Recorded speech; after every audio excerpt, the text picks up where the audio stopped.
Let's do the surface that is flaring out on the lower part. First, as usual, clean up a bit.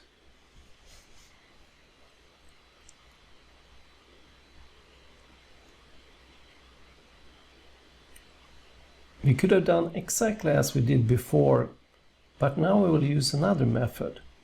We will do like a copy of the surface and add a lot of CVs. So let's frame this with curved surfaces. And I do this by choosing patch precision and rebuilding 4 of these curves. So we get a hole that we could trim out. And we get curve on surface here instantly, so we don't need to project, we don't need to do anything. It's very, very simple and quick. So by clicking these 4 borders, maybe there, that's a good place I think, then we could instantly go for trim.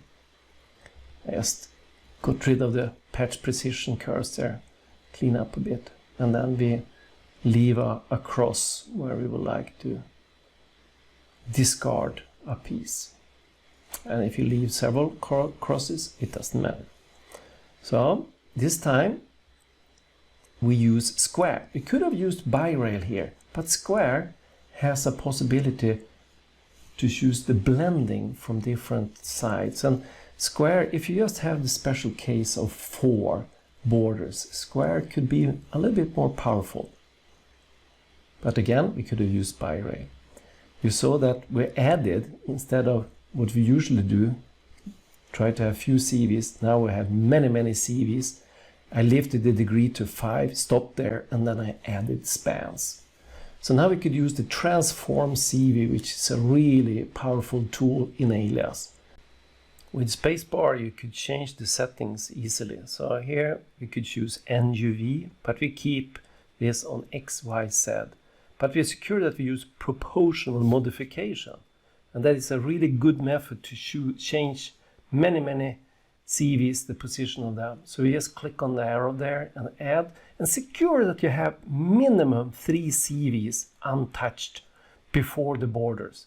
If you leave more CVs, no problem at all, but keep 3 CVs untouched, otherwise you will break the curvature continuity. Now we could just drag it out, and then we could analyze and see, okay, this is what it looks like. And then we could go for NUV instead, and then it acts a little bit differently. Now it goes straight out from the surface instead. And it looks better. We could break there, so we could choose to change in different directions, U or V direction of the surface, what will be happening, how much it will be pushed out, compared to the master CV. And actually, I think this is okay. Let's analyze and evaluate this by using good shaders like the zebra shader or the iso angle shader.